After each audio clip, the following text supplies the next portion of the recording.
Girl, Everybody it's follow the packed one out line, here tonight. please. Follow the one line, please. I told you. IDs out. I need to see IDs. Thank you, ladies. Welcome to Park Ave. Excuse me. Hello? Can you move? What? Excuse me. Oh my God. You ready to go? Girl, I've been ready. Dearly beloved, we are gathered here to get through this thing called life. Electric word, life. That means forever, and that's a mighty, mighty, mighty long time. But I'm here to tell you that there's something else. The afterworld. I don't know, it just feels like Prince should start it off. It seems really blessed. Like Purple Rain did really well. We were trying to do really well. Purple Rain, Prince, I miss him. It all makes sense in my mind. It connects. Oh my God, the lovely voice you're listening to, or probably the annoying voice, is me, Natoya Ebony, and I'm sitting here with Adriana Cool. And we're starting, this is actually episode, we're going to say 0 because it's not going to be like every other episode. This is the introductory episode to Recovering Party Girls. Woohoo! Clink, clink. Clink, clink. Oh, yeah, clink, clink. So welcome, friends. We're excited to have you. It's probably like maybe my mama just listening right now, but if it's just you, hey girl, hey mama. Hey girl, hey. But the purpose of this podcast is titled Recovering Party Girls because I feel like everybody lives in a space that they're recovering from something. Mm-hmm. It could be, and it doesn't have to be as extensive as drugs. Alcohol. Or alcohol. I mean, I recover from that too. Me too. But we feel that people recover from just life issues, family, relationships, fuck boys, friendships, parents, brothers and sisters, work, brothers and sisters, girlfriends, and baby mamas. Girl, yes. I think you spend the greater portion of your life recovering from something. So like I said, I'm Natoya Ebony. I'm from actually Orlando, Florida. I live here in Houston. Been a Houstonian for about 5, I think I'm going on 5 years now. And let's see, I went to FAMU. Graduated in 2009, I want to say. Yeah, December 2009. I was out here popping. And I went and got my master's at Walden. And since then, I've pretty much been confused. If you ask me about anything, I know nothing. I'm 31. I'm single. I have no kids. And I don't even know, like, what I'm supposed to be doing professionally. If you really want to know, I'm just out here living, right? I'm just out here cashing the check and paying rent. I'm breathing. I'm just breathing. I'm just out here just breathing. Oh my God. And I have Adriana with me. Adriana Cool. Hi guys. So, that was a good pop. That was like a hood rat. Hood rat. I'm originally from the tourist capital of the world. No, it's not what you're thinking. Corpus Christi, Texas. I was thinking when you said it's Corpus Christi, really the it is. It's going to be. It's working its way towards their Anybody trying to go to Corpus Christi? But go ahead, girl. Shout out to Corpus Christi. We are the tourist capital of the world. Watch for it. I moved to Houston in 2004. No specific reason. It was the first time I went to Houston spring break of 2004. That was in March, and in July I moved up here because I wanted to get out of my mom's house.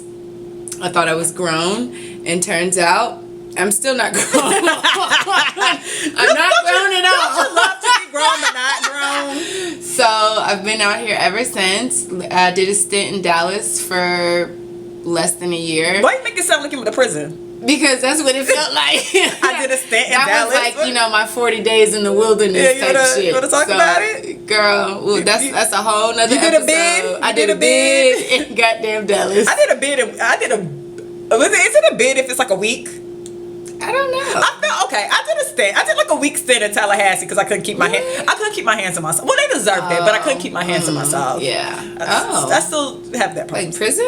No, I went to like jail, like the county jail.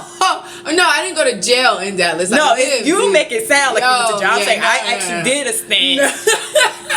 No, girl, no. It was Shout out to Leon County.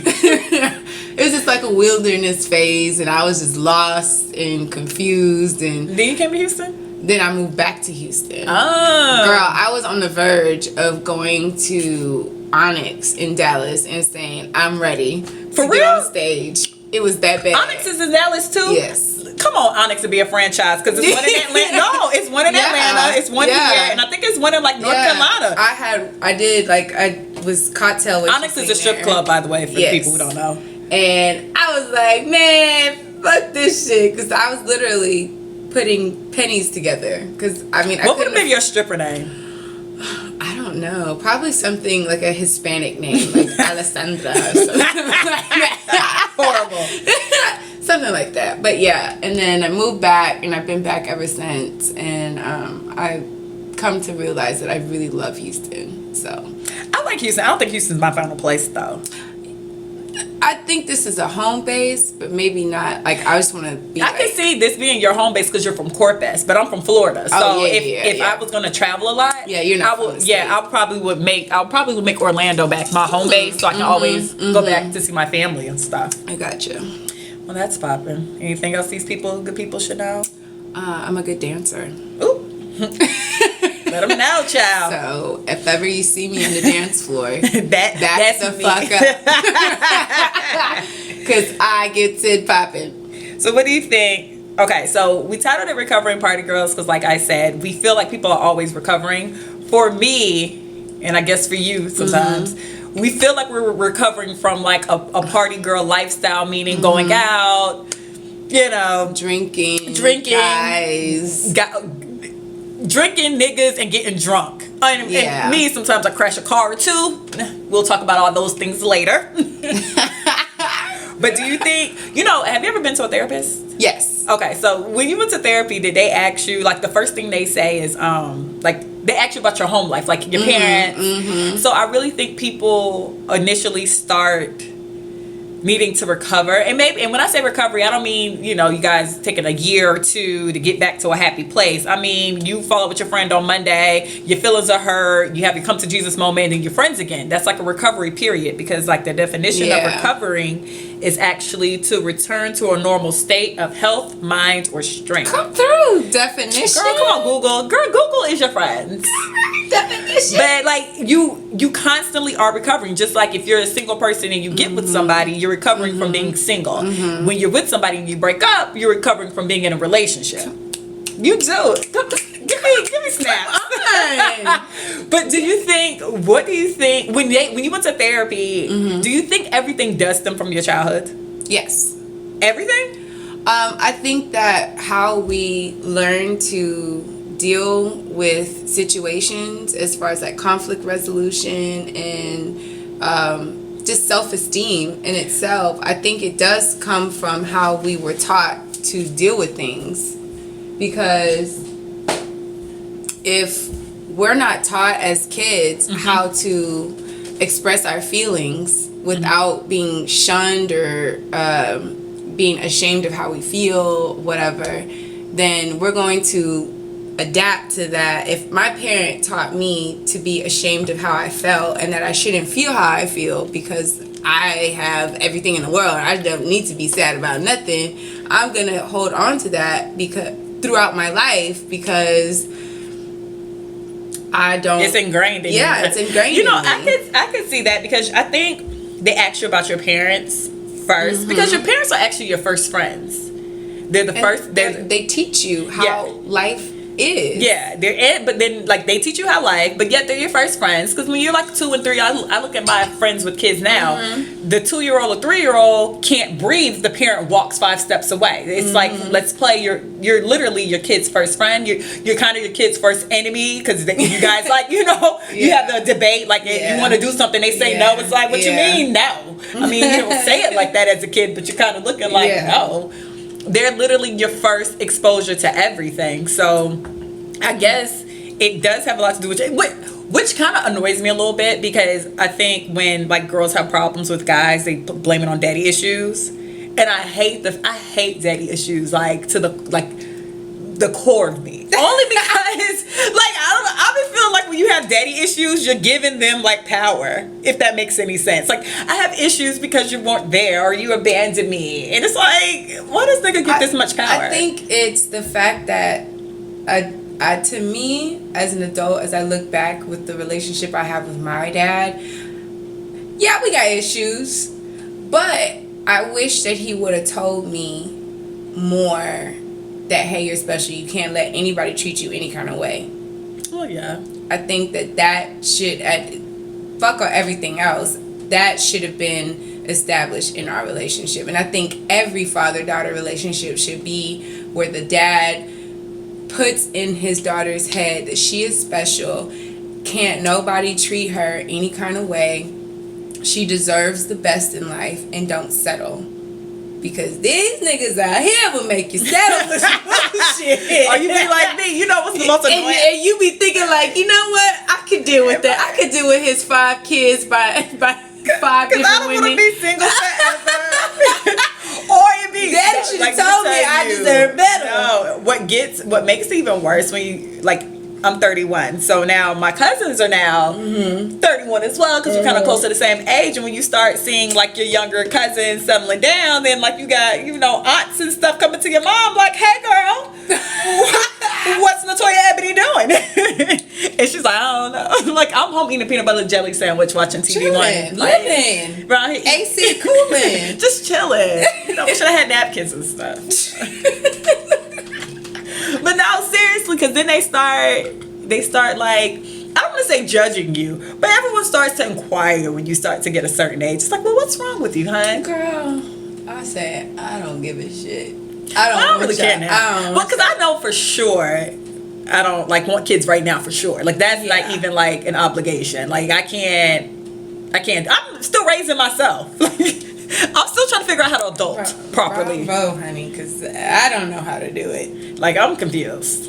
Do you think I know for sure financially I'm recovering from college? No, for real. Like, Sally Mae, hey girl, if you're listening to this, give me a break. Okay? Me too. Fed loans.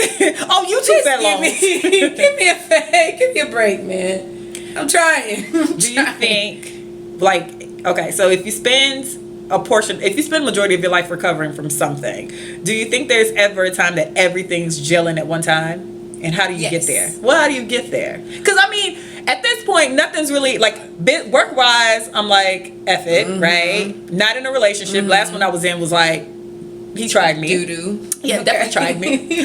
And then like personally, I'm just like, oh, okay, I don't really know where I'm supposed to be.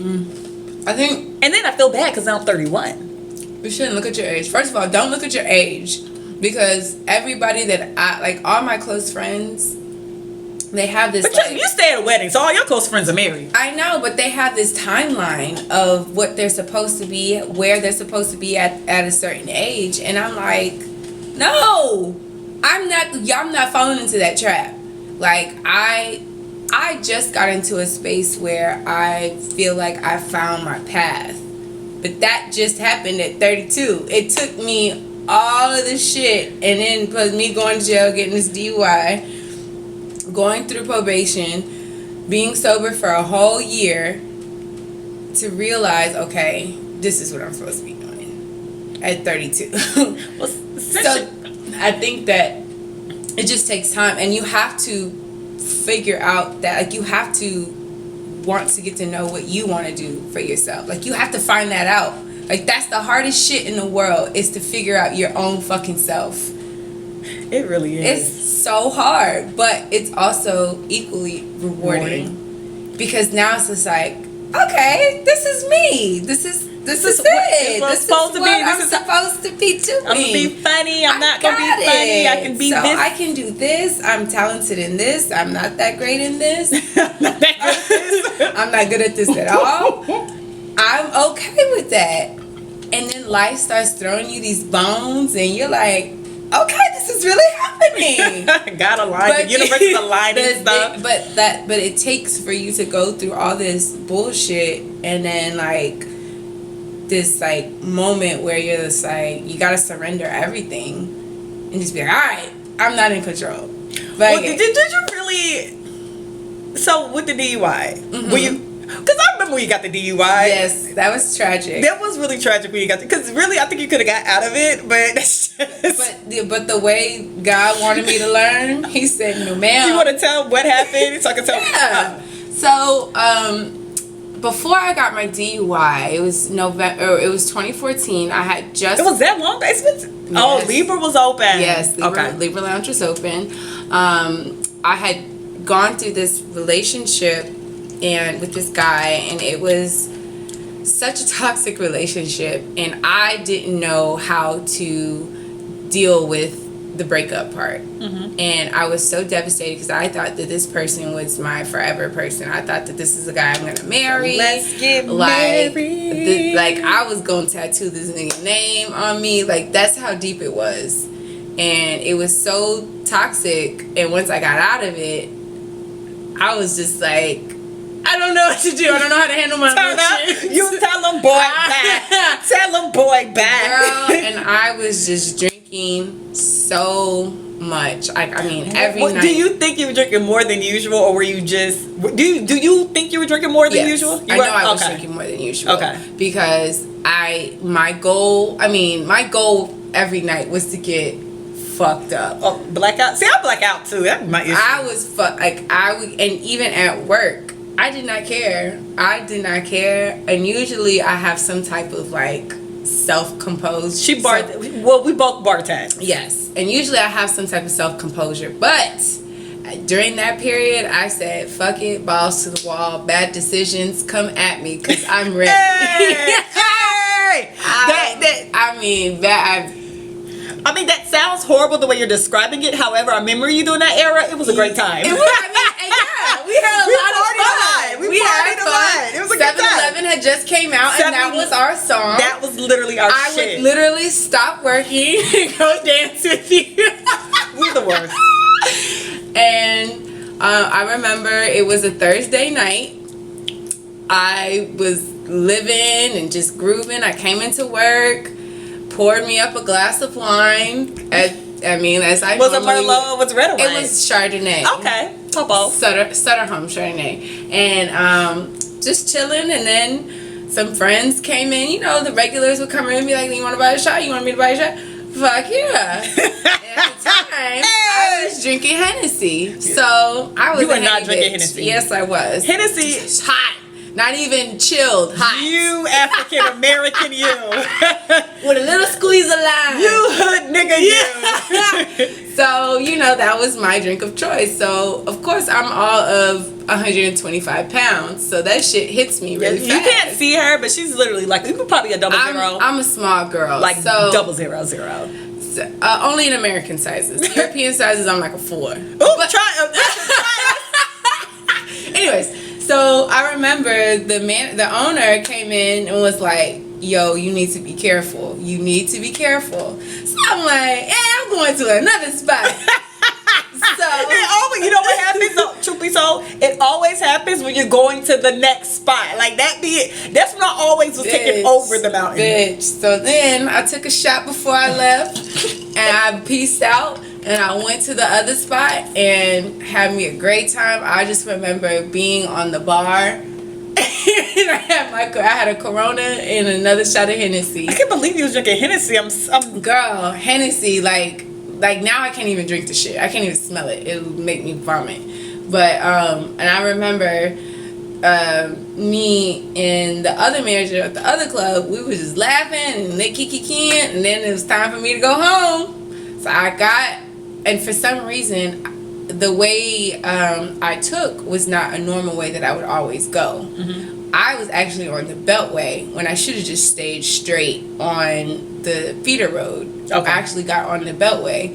the Beltway's like a big highway. And now that I look back, I was riding on that line that like, you know how like, click, I was riding on that shit. That's so how my tires got So you was clicking. So I was like, click. I'm like, what the fuck is that noise? But my car, at the time I had an Infiniti, so it automatically cut off. So I'm like, fuck. So I got outside, and this was the first night. It was like 30 degrees outside. And of course, I had this little dress on. Oh my God, you're the worst. And I go outside, I'm like, oh my God, I have 2 flat tires. What the fuck? So, and my car stopped right before the exit ramp of the Beltway. And so I'm calling the owner of the bar that I was at, and I'm like, can you please come help me? So he was on his way. I just see a cop pull up beside me, and he was just like, hey, you can't block the exit ramp. And I said, I know that. My car, I have a flat tire. He goes, you have 2 flat tires. How did you get 2 flat tires? Like, fuck, I don't know. Oh, man. So he has a tow truck tow my car. Next thing I know, I'm in the back of the cop car. He's just like, yeah, we're gonna go ahead and take you in. I was just like, but you don't understand. I have a big gala tomorrow, and I can't go to jail right now. Like, Did you make it to it? Girl, oh no. What day you went to jail? It was a Thursday night. I had this big event at my job at the time. I worked at a suit store, but they always did this big gala every year in November. And that night, that Friday was the big event. And I was just like, sir, you don't understand. Like, this is my job. Like, I can't miss this event. Like, it's a huge event for my job, and I have to be there. And he goes, you're not going. Yeah, bitch, your ass is going to jail. That's not how that of works. course, you know, me being my defiant self, I was so pissed off. So, you know, he handcuffs me. He handcuffs me in the back. So I'm like in the car going, and then I don't know how I did it. You got out the handcuffs? You fucking idiot! I moved the handcuffs. I did all this. Girl, I was like this in the back of the cop car. I did all of that, and I put my handcuffs in front of me. Why did you do that? Why did you do that? So when he took me out of the car, he goes, how the fuck did you do that? What the fuck? And I was just like, what you mean? You put my handcuffs in front of me. What did you do? Wait, I need to know, why did you do that? He was like, oh, you gonna be that type tonight, huh? So he put me in a holding cell. Basically, he waited till my blood alcohol level got to the highest point for me to take my blood test. How you do that? You just wait? He wait. Like, it's just like, you'll learn that in class. Yeah, I also have a DUI story, friends. So basically, like, after you stop drinking, your blood alcohol level rises, and that's where it's most concentrated, and then that's how they get you, is because it can't be over a certain amount. If in Texas, it has to be a certain amount, or you'll have to get the thing in your car, and that'll determine your probation. Oh, okay. Yeah. Whatever. Yeah. So of course mine was high as fuck. That's not. We're not laughing because we think it's funny. We just laugh because it's so stupid. It was super high. And he was just like he was so mean to me. He was such a jerk. He should have, you dumbass. He was Who such a moved jerk. your handcuffs? And then I got out of my handcuffs. So there was one where like it was loose on me. So I just took my thing out. So I was like, hey, with my arms. And he was just like, oh my God. Okay. So he chained me to the bench. And I had a bruise on my wrist. Adriana, why? So why? Because I was drunk, girl. It is so dumb. Yes, we're not no, this is very serious. You should not drink and drive. Trust me. That's like the worst. Like, the worst thing in the world. We're laughing about it now, but DUI in the state of Texas or in the state of anywhere. Don't drink and drive. We're laughing about it now, but I remember when Adriana was going through it. It was not a laughing matter. It was not funny. It was like, not. I was devastated. No, and you then were. When I went to court and I heard all these things against me, I'm just like, but I'm a good person. Nigga, you got out your handcuffs. You criminal. Like, I'm just like, no, I'm a good person. I'm a Christian. Like, I believe in Jesus. Like, it should not be happening to me. Oh my God, I got tears. You stupid. So, and of course, I showed up late, and then the whole process of going to court was horrible. And then the last day, of course, I was late again. And then the judge was like, okay, I'm going to make an example out of somebody today. I mean, he was just going ham on me. And I was just sitting in the little corner crying because I really thought I was going to go to jail. And so my lawyer got there and he was like, you're not going to jail. You're pleading today, so it's fine. So I was like, all right, cool. So after you plead, it's like you got to stay there like an extra 2 hours because they have to go over all this fucking paperwork. And so I'm just like ready to go. And he's just like, okay, well, you can't do this. You can't do that. You can't do that. You can't do this. You can't do. And I said, wait, what is this? And he goes, you're on probation now. So your life is within Harris County.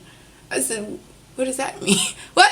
And he was just like, yeah, if you want to go out of town, you have to ask permission. Can't do drugs, can't drink, can't do nothing. And you have to report everything that you do to your probation officer. I said, You had a babysitter. I was like, so I can't like go. He said, you can't leave Harris County without permission. I was like, what? Well, and he was like, oh, and you know, if you're working in the industry where, he's like, I see that you're a bartender, yeah, you're probably gonna have to find another job. And I was like, well, I don't know what. I don't know what else I'm good at. What you mean? So I went home. I was just devastated. I was crying because I was like, this is not my life. Like, what the fuck? What am I doing? Fast forward, I was still drinking, still doing my thing. I'm gonna tell you something. So I used to go into Adriana's bar, right? Still drinking. Still turning up. It was like, it's done. We cooling. Woo! I'm done with court. I'm on probation now. We were celebrating the fact that she was done. And then one day I walked in and I said, Adriana, you want me to get you a shot? And she said, no. I'm like, you feeling okay? She was like, yeah. I let it go. The next time I came in, Adriana, hey girl, you want to get a shot? No, I'm good. And then finally one day she was just like, girl, this is not even a joke. Girl, this is not no joke. My probation officer, my dumbass drank before I met my probation officer. Did she smell the vodka? You know, no. So I bought 2 bottles of wine and like a case of Corona, right? Drank it all. Woke, and mind you, it was at 7 in the morning when I scheduled my appointment. So the alcohol was still fresh on my breath. Went to go, and I had a breathalyzer in my car. So, yeah. Ooh. So, mind you, the breathalyzer, it detects alcohol within the last 12 hours.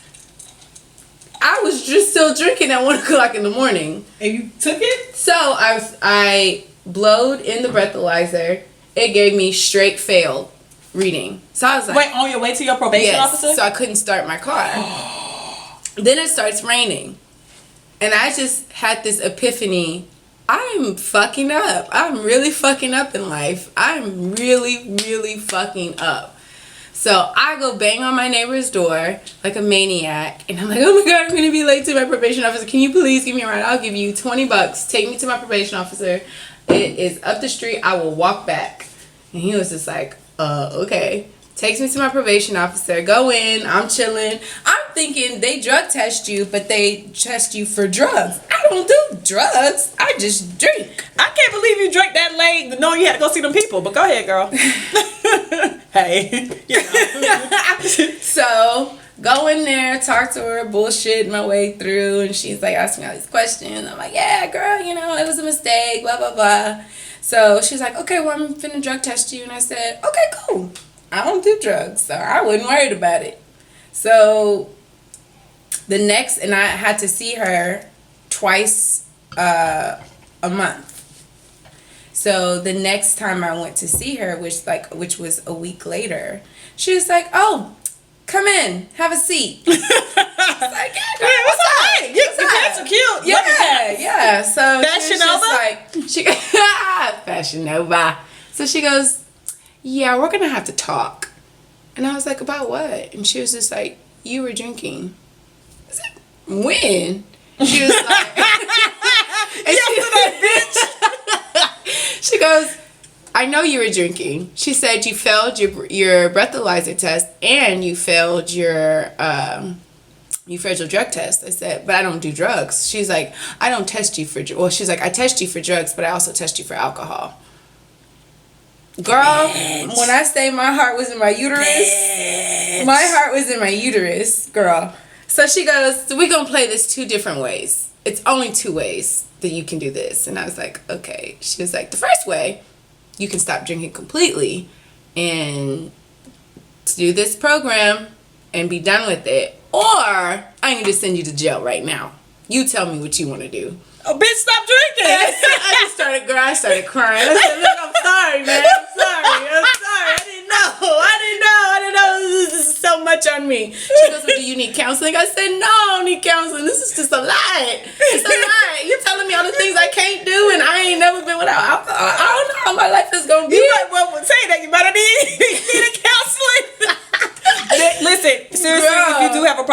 ahead, because I went before. No, but like, I mean, yeah, there's nothing wrong with that. But then I'm just like, no, like, I'm just fucking up. It is me. I'm just really fucking up. And she's like, you have to take this seriously because this is your life. And if you don't want to be in this system, you will have to do what I tell you to do.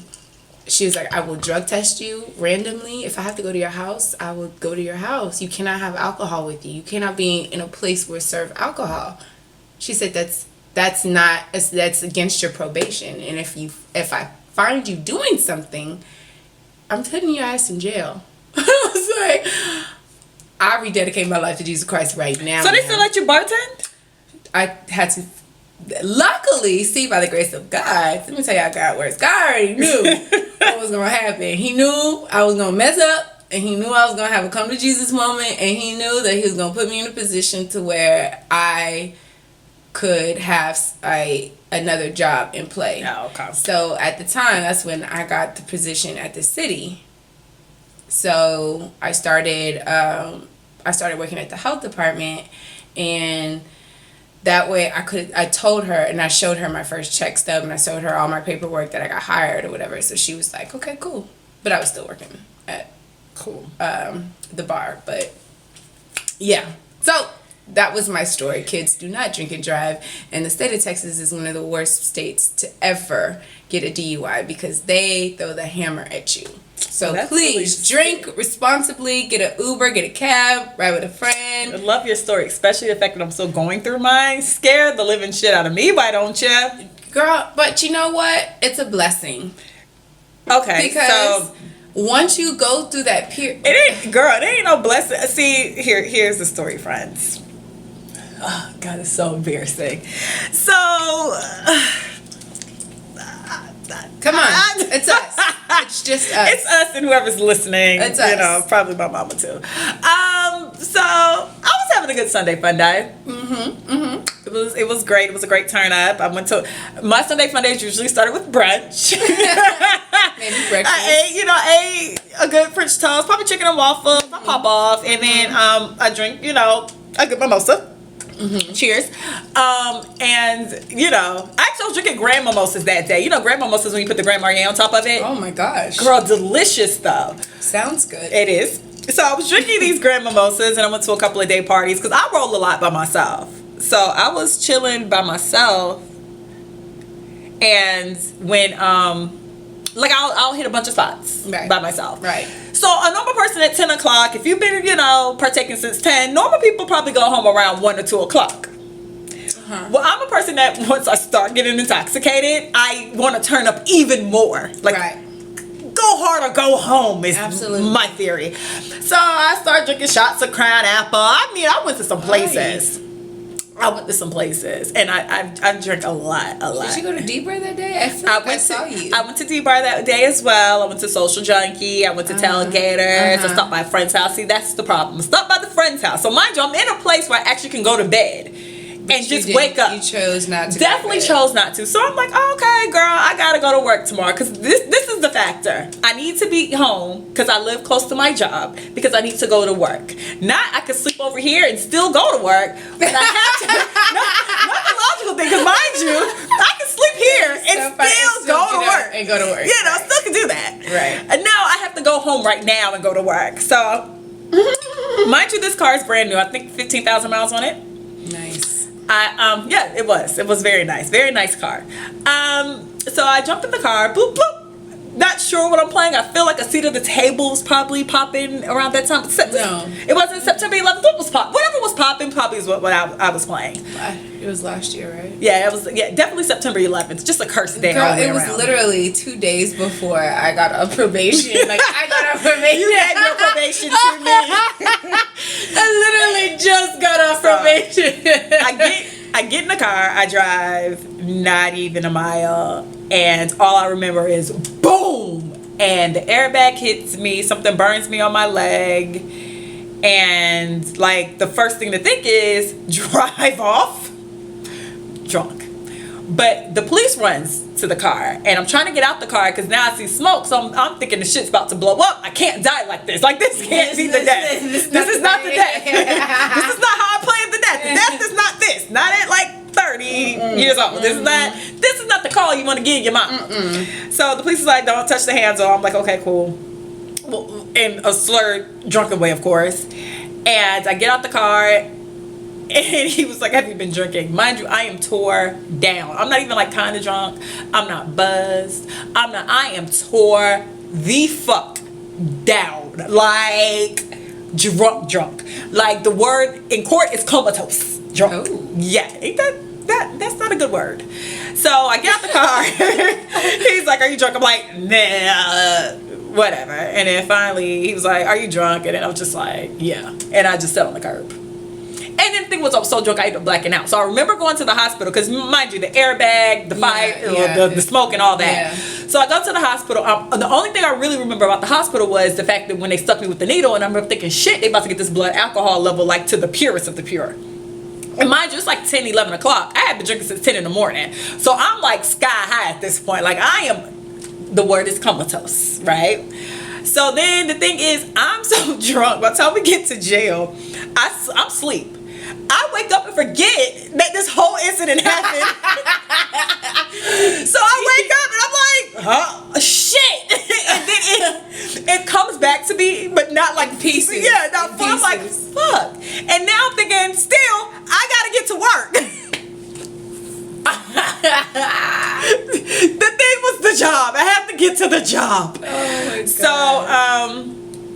I end up I was clearly in jail the whole night, but I was so drunk I didn't realize I was in jail the whole night. So about the time I actually came to, So you were in Harris County or you in city? I was in Missouri City's jail. Oh. Yeah, I was in Fort Bend. Oh, okay. So I'm sure their process is a little different. yeah. Actually, they were really nice and it was really quick. Oh, really? So yeah, it was just like kinda 8 hours. Yeah, it's like, hey girl, and I'm like, hey, when I'm on leave. And they're like, yeah, and the girl's like, you had a night, didn't you? I was like, it was lit. Like, I don't know what to say at this point. It was lit till I hit the cop car. Like, who hits a cop? Oh, so you hit a cop. I hit a police officer. Like, I'm surprised he didn't blow my damn brains out thinking it was like a hate crime or some shit. You know, like, police could think like, this is like a act against them. Like, hey, y'all be doing some fucked up stuff, but I'm not trying to take you out. Like, I'm not the one that's trying. Yeah. Like, I'm not the one. Did she tell you that you hit a cop car? I didn't find out till I called the cop later. So I'm finally like, I need to call my homegirl. So I called my friend. The literal words was, I'm in jail. Bail me out right now. And to her blessings or magic powers, like an hour and a half later, she had her best friend coming to pick me up. So I was like, okay, cool.